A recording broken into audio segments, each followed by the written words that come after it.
5 perspectives we take in analyzing the macro-level environment are political, legal, cultural, technological, and economic. Beginning with the political environment, sustainability plays a huge role in PUMA's political position. PUMA values sustainability and implements this into all its operations. This allows for increased opportunities for market expansion and gaining influence through the support of mutually vested interests. The company aligns with the United Nations Sustainable Development Goals, which work with businesses, governments, and civil society in moving towards sustainability as a collective. Furthermore, PUMA follows the United Nations Guiding Principles on Business and Human Rights, which are essentially guidelines set to fight against human rights abuse. This stance on sustainability can be largely beneficial for PUMA's political position. As far as the legal environment, PUMA's legal department works to cover all legalities that clothing apparel companies must comply with, such as issues involving data protection, intellectual property, tax laws, contractual matters, etc. As far as the legal environment, PUMA's legal department works to cover all legalities that clothing apparel companies must comply with, such as issues involving data protection, intellectual property, tax laws, contractual matters, etc. In the context of the cultural environment, it is no secret that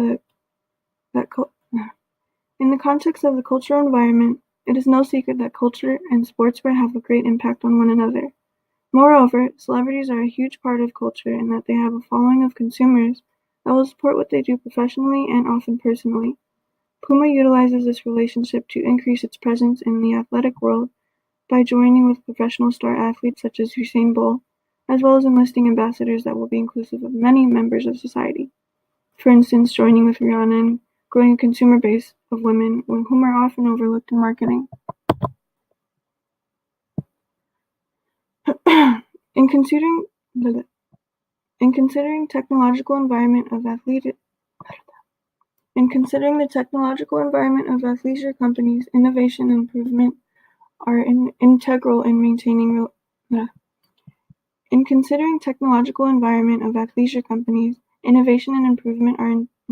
maintaining relevance in this market. Technological advancements here move towards In considering the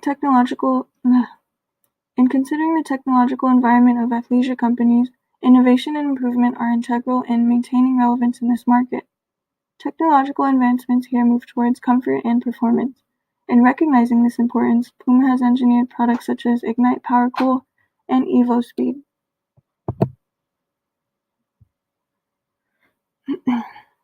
In the economic environment of the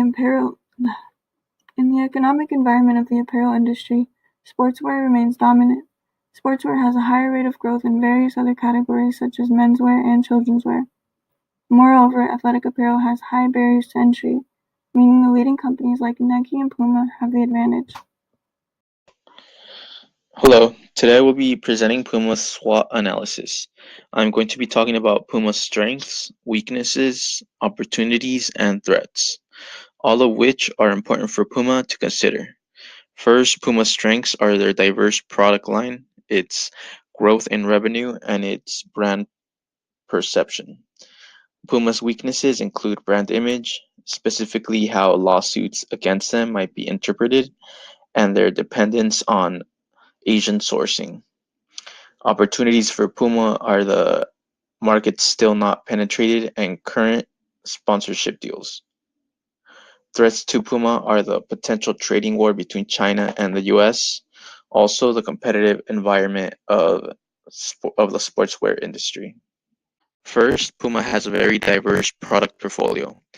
It is categorized in 3 main segments: accessories, apparel, and footwear. Their product lines reach various segments of the market.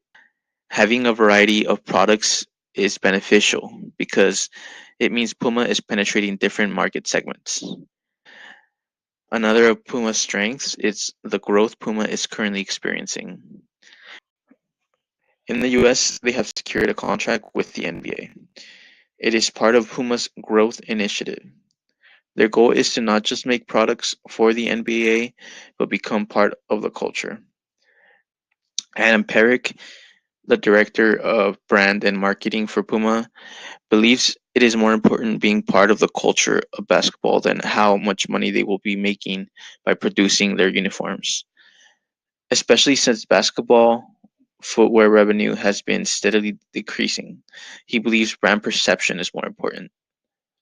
Now I'll be moving on to Puma's weaknesses. First, Puma is involved in a number of lawsuits. Its reputation might be damaged by the negative attention. The most recent lawsuit has to do with Nike's technology.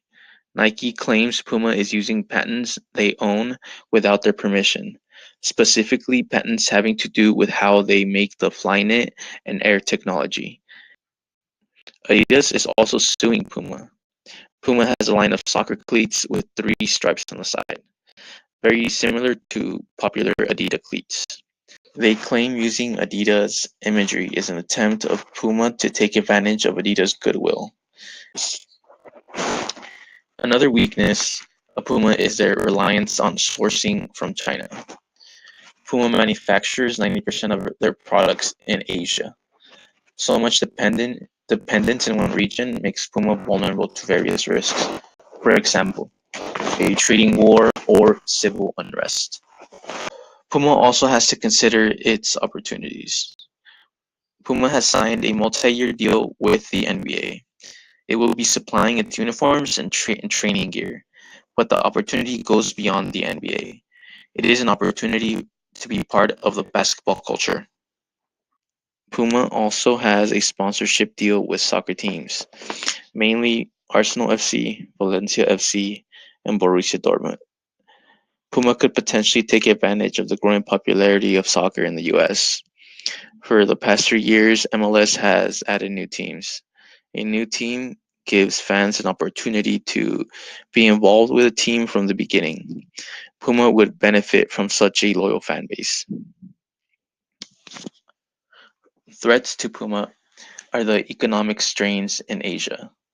The world economy has been steadily growing, but recently it has slowed down. Puma's annual report blames it on the potential trade war between China and the US. Puma is also facing tough competition in the sportswear industry. Nike and Adidas are bigger than Puma in almost every way. They produce more and have a higher revenue stream than Puma.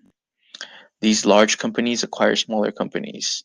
They do this to have a higher market share and to get rid of the competition. Now I will discuss a different analysis of Puma. Porter's 5. I will not be including outbound logistics. Puma is known as a sustainability leader. It is one of its values as stated in its annual report. Puma's goal is to reduce its environmental footprint. So it partnered with the Leather Working Group, Better Cotton Initiative, and Forest Stewardship Council. Members of these organizations produce raw materials for Puma. They are audited by the organizations and must demonstrate they are taking the required steps towards making materials as eco-friendly as possible. Members are from countries like Spain, Italy, China, Thailand, and many more. Those raw materials are shipped then to plants in Asia. Asia makes up 90% of Puma's production. Its biggest producers are Vietnam with 29% and China with 26% of its production. Puma's marketing goals are to reposition its brand, further improve its product engine, and improve quality of sale. Puma wants to be known as a brand that is brave, confident, determined, and joyful. By emitting these values, Puma ultimately wants to be known as the fastest sports brand in the world. Sales are divided into 3 channels: wholesale, retail or outlet stores, and e-commerce. The highest earning channel is wholesale. It accounts for 77% of its revenue. In retail stores like Foot Locker or Champs, Puma products are displayed in their own shelf or sections of the store. to differentiate them from the competition.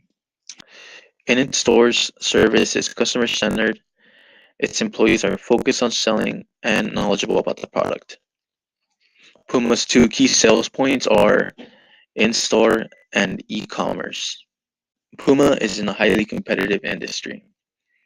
Its two biggest competitors are Nike and Adidas. In 2017, Nike controlled 46.5% of the market share in the United States. Nike's influence on American culture is undeniable. Its popularity has made it a cultural icon. Nike has been featured in movies like Forrest Gump, Back to the Future, and Space Jam. Its feature in Back to the Future led to the release of self-lacing shoes, inspired by the movie, which are now sold in secondary markets for more than $10,000. American hip hop culture is also fascinated by the brand. The brand has been a staple of sneaker culture since its inception. Kanye West, Nelly, and Mac Miller are just a few of the names that have talked about Nike shoes, rapping about their relationship to the product as a fashion statement. Nike is also stepping into a different arena. It recently signed Colin Kaepernick as an ambassador to its most recent marketing campaign.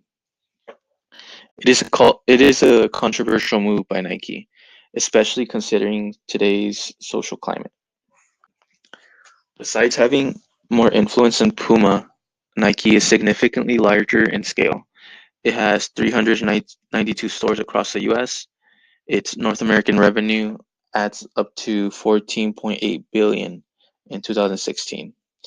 Its manufacturing operations are also far more diverse than Puma's, giving Nike an advantage in a highly competitive industry. We will now be moving on to our marketing strategy. Our main objective: enter deeper into the North American apparel, footwear, and accessories market and generate at least 40% of total revenue from sales in the Americas. To achieve this objective, Puma is specifically going to be targeting the United States market to obtain market share from their market.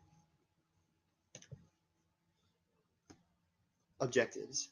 There are three overarching strategies that will help us achieve our objective that we have set. First strategy is to continue to establish relationships with popular, admired, and respected brand ambassadors. With the use of their help, we can have more product exposure all across the US. Second is condensing the targeted geographic locations and demographics in the United States. Excuse me. Third is building a stronger social media presence with more consistent activity and follower engagement. In this day and age, social media is an extreme importance for companies to have product exposure and to relate to their consumers. Segmentation. To start, we are going to go over our geographic segmentation. So we're primarily targeting the US market for our segmentation strategy, but we can't target every state and city in the United States. So we've condensed it down to major cities of importance that would help promote our product. States such as New York, cities such as Los Angeles, Las Vegas, Chicago, San Francisco, and many other cities, major cities, would be beneficial for us to target in our strategy for segmentation. New York specifically has a lot of advantages because it happens to be the fashion capital of the United States. Every year they hold a fashion week where it has products from all different types of companies to get exposure for their new product lines and their new product ideas. In our demographic segmentation, we've decided that there's two different types of consumers that are coming to Puma for our product. Would be the athletic consumer or the fashion consumer. For the athletic consumer, we've really targeted more the physically active individuals, ages from 10 to 30, and their emphasis typically lines up with environmental friendly, comfortable, and yet still stylish product. But for our fashion segmentation, we want to really target Generation Z, Generation Y, or millennials, and Generation X individuals who are focused on trending styles, flashy design, and social status.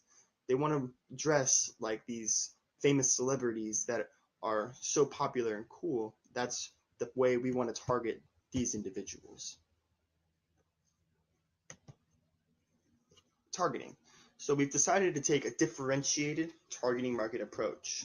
This means that we're going to have a different way of targeting depending on what kind of product we're trying to put out in the market. So our targeting strategy will obviously vary depending on the products being marketed. So for millennials, we decided that mostly they prefer the use of magazine articles for their informational use. So targeting millennials will be used by entering into magazines and make sure our product is exposed through magazines. When the younger generation, Generation Z, prefers the use of social media platforms. And like I said earlier, this is getting bigger and bigger every day. Social media is becoming a crucial part of our lives, and especially for companies trying to get their product exposure out and about. So using social media is crucial for effective marketing. In the use of social media, using prestigious athletes repping our PUMA products would be definitely a big step for consumers wanting to purchase PUMA products. Also, using famous celebrities as brand ambassadors has helped PUMA a lot in the past and will continue to help PUMA with their product exposure. Positioning.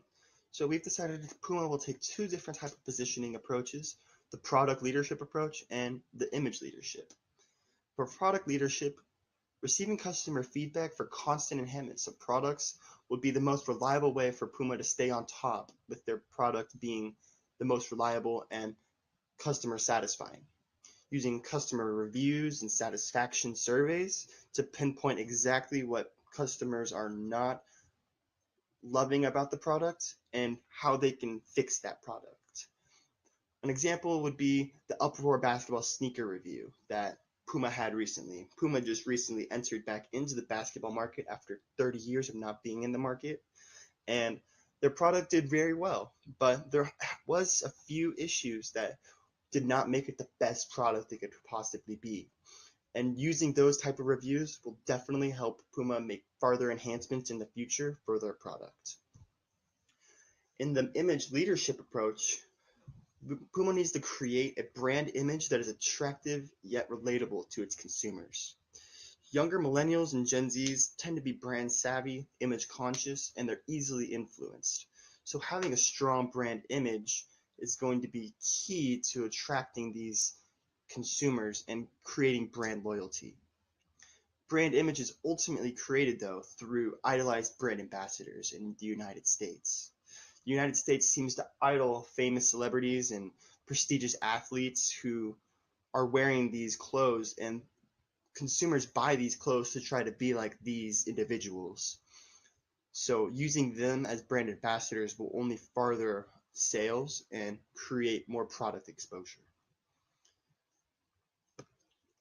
When choosing a brand ambassador, PUMA wants to find someone who represents PUMA's values and then will ultimately give them the competitive advantage over any other competitors out in the market as well.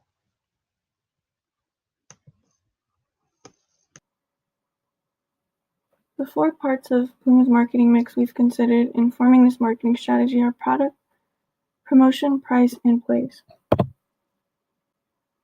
PUMA is a major athletic wear company known for their wide range of sports, fitness, lifestyle, apparel, and footwear, and equipment appropriate for related activities, as well as fashion purposes. These products are available for men, women, and children. As previously mentioned, PUMA's focus on product innovation is geared towards performance and comfort, as well as environmental sustainability. And so, we would like to maintain this product development strategy. However, being that our objective is to increase revenue in America through ambassadors and social media presence, we would like to create a new line of products designed around Lonzo Ball, an NBA player for the Los Angeles Lakers, which will also be discussed in the promotion portion of the mix.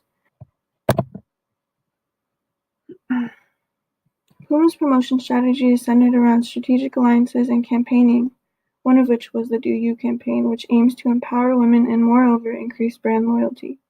Strategic alliances seek to align the company with famous professional athletes and celebrities. We would like to continue this promotional strategy considering its role in the company's growth. PUMA's promotion strategy is centered around the strategic alliances and campaigning, one of which was the Do You campaign, which aims to empower women and moreover increase brand loyalty.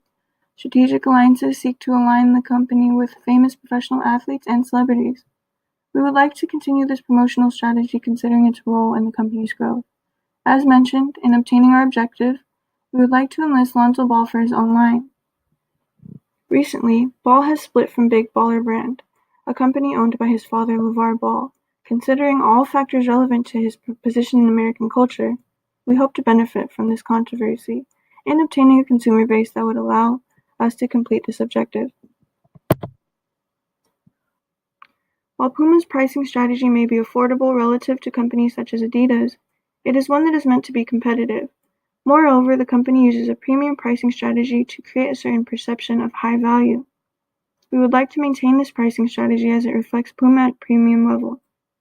The company may benefit from this strategy through favorable perception along with increased visibility. Conversely, we need to remain aware of limiting the consumer base. Growth rate expectation. A great amount of availability for the brand. Current distribution strategies. PUMA distributes through three channels, which are wholesale, PUMA-owned and operated retail stores, and e-commerce. This leads to a great amount of availability for the brand. Reports show that these channels have accounted for net sales growth and high growth rate expectations, and so we would like to maintain this current distribution strategy.